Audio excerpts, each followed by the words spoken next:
Welcome to the Pardes channel. Today we explain Prophet Samuel chapter 8 in a clear and simple way, step by step. We're looking at an absolutely monumental pivot point in ancient history. The era of the judges is drawing to a close, and a brand new, highly controversial era of kings is about to begin.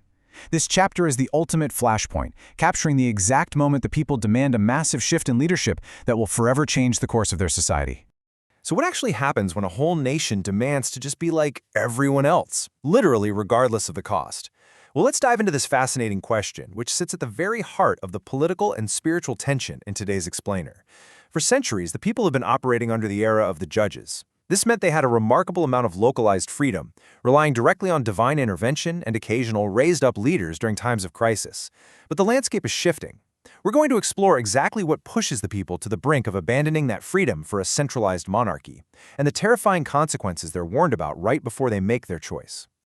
Okay, so here's our roadmap for today's explainer. We'll start with the catalyst in verses 1 through 3, move into the people's demand, unpack the severe warning God gives them, look at their stubborn refusal, and finally wrap up with some really practical life lessons. Let's get right into it. As always, our primary source today is the plain meaning, what we call the peshat of the original Hebrew text. We aren't skipping any verses today. We're going to walk through this step by step, right there on the page, looking at the characters, the exact words spoken, and the geography so you can truly grasp this powerful narrative. Section 1, the catalyst, covering verses 1 through 3. Right off the bat, verse 1 opens with a very human, very relatable problem. Samuel is growing old. He recognizes he just doesn't have the stamina he used to, so he appoints his 2 sons as judges over Israel. Verse 2 actually gives us their names. Joel is his firstborn and Abijah is his second. Now pay attention to the geography here because it's key. The text tells us they're stationed way down in the far south in a city called Beersheba. That is a massive distance from Samuel's own home base in Ramah. And unfortunately, because they're so far away from their father's righteous oversight, things fall apart. In verse 3, we're told his sons absolutely do not walk in his ways. Instead, they go after what the text calls lucre, which is just an old word for dishonest, greedy monetary gain. They're taking bribes, they're perverting justice. It's just a heartbreaking reality, right?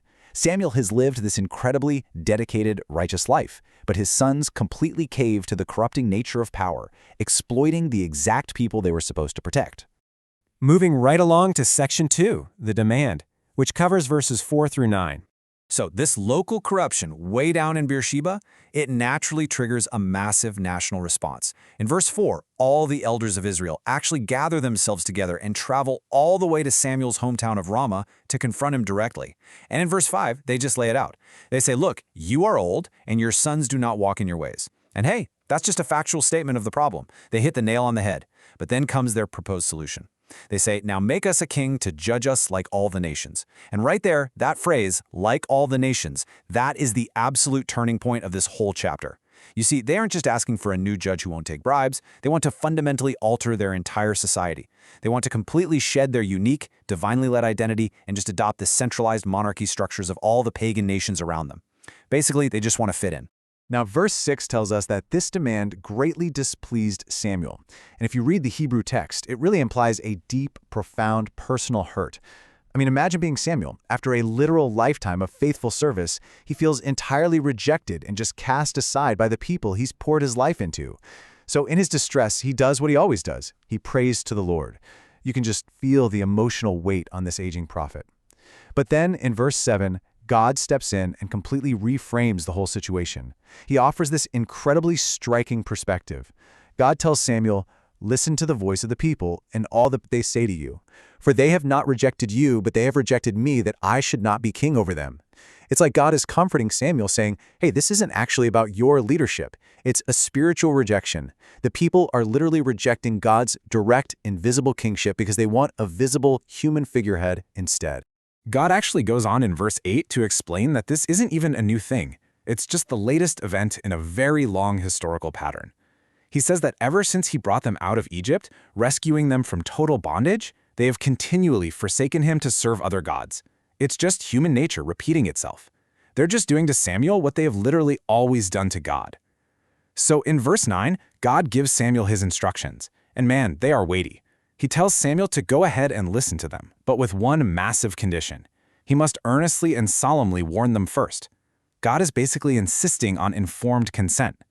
Samuel is commanded to declare the manner of the king who will rule over them.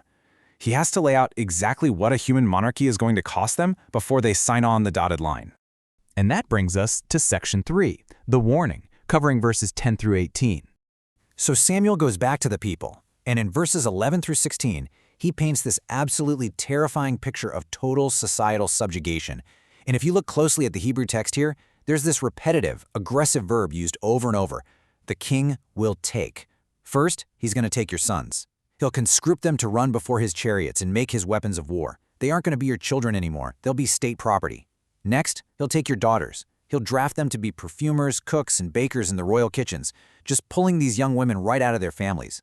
Then, he's going to seize your property. And not just any property, but the absolute best of your fields, your vineyards, and your olive groves. And the crazy part, he won't even keep them for himself. He's going to hand them out to his political servants and cronies just to buy their loyalty.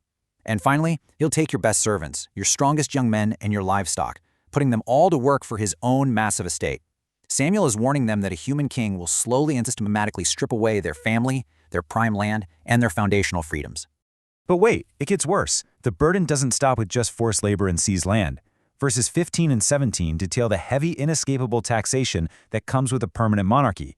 The king is going to continually extract a heavy tenth, a flat tithe, of all their seed, their vineyards, and their flocks. Now put that into perspective. In an ancient agrarian society, where everyday farmers are literally just scraping by to feed their families, a 10% extraction right off the top is absolutely devastating. And what's it for? It's to fund his royal court, his officers, and this massive bureaucracy required to keep him in power. Ultimately, Samuel warns him in verse 17 with chilling clarity, "You yourselves will become his servants." That amazing localized freedom they enjoyed under the era of the judges, it's going to vanish entirely. And then we hit verse 18, which is really the climax of Samuel's whole warning. He says, "And ye shall cry out in that day because of your king whom ye shall have chosen you, and the Lord will not answer you in that day." What an incredibly profound statement. He's telling them that when the crushing weight of this human monarchy finally hits, when the taxes bankrupt you and the military draft empties out your homes, you won't be able to just pray it away. God is telling them, look, you are choosing this bed and you are going to have to lie in it. They're demanding this system so fiercely that God is going to respect their choice completely, meaning he will not rescue them from the very real, very human consequences of it. All right, let's look at section 4, the refusal and resolution, in verses 19 through 22. So after all of that, how do the people actually respond to this grim, terrifying reality check? Do they take a step back and reconsider?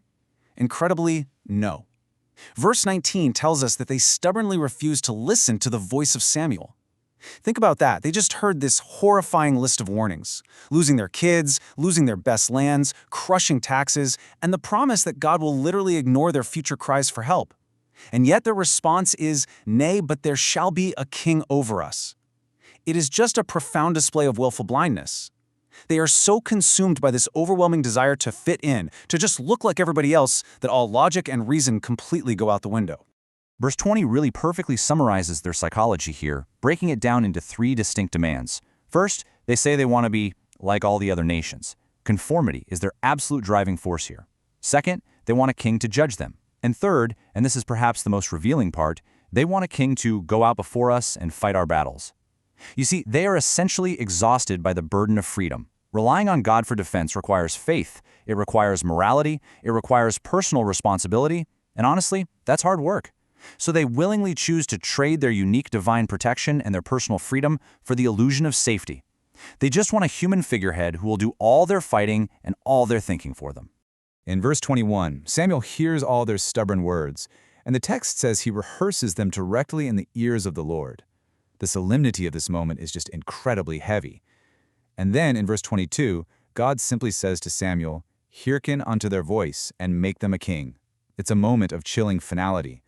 God's ultimate concession is to just allow them to have exactly what they asked for. Samuel then turns to the men of Israel and tells them to go back to their cities. It's almost anticlimactic, isn't it? The old era quietly dies right there on the spot, and the people just return home to wait for their new king, having completely sealed their own fate. Finally, Section 5, Key Themes and Life Lessons. Let's wrap up this explainer by pulling out some simple, practical life lessons from this incredibly powerful narrative. The first big takeaway here is that the grass isn't always greener.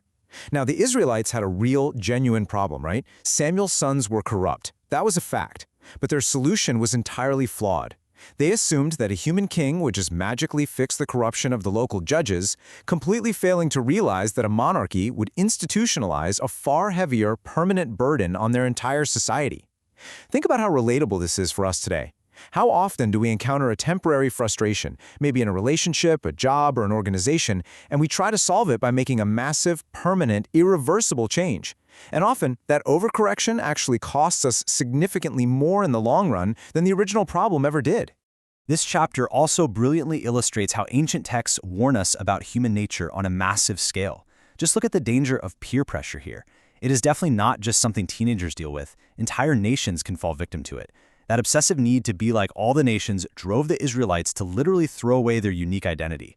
Trading our core values just to conform always comes with a devastating price tag, so we absolutely have to guard our core values. We also see the inherent cost of power. Just as Samuel warned, concentrated earthly power inherently seeks to extract and take from the people in order to sustain itself. And finally, we see the stark reality of unintended consequences. Sometimes, getting exactly what you fiercely demand is actually the most difficult and punishing outcome you could possibly face. So, the question we're left with is this. Are we willing to sacrifice our ultimate freedoms just to fit in with everyone else? That is the ultimate reflection point for us today. Are we really willing to give up what makes us unique and sacrifice our personal responsibilities simply because we want to blend into the crowd? Thank you for learning with us. If this helps you understand the chapter better, like, subscribe, and join us for the next chapter.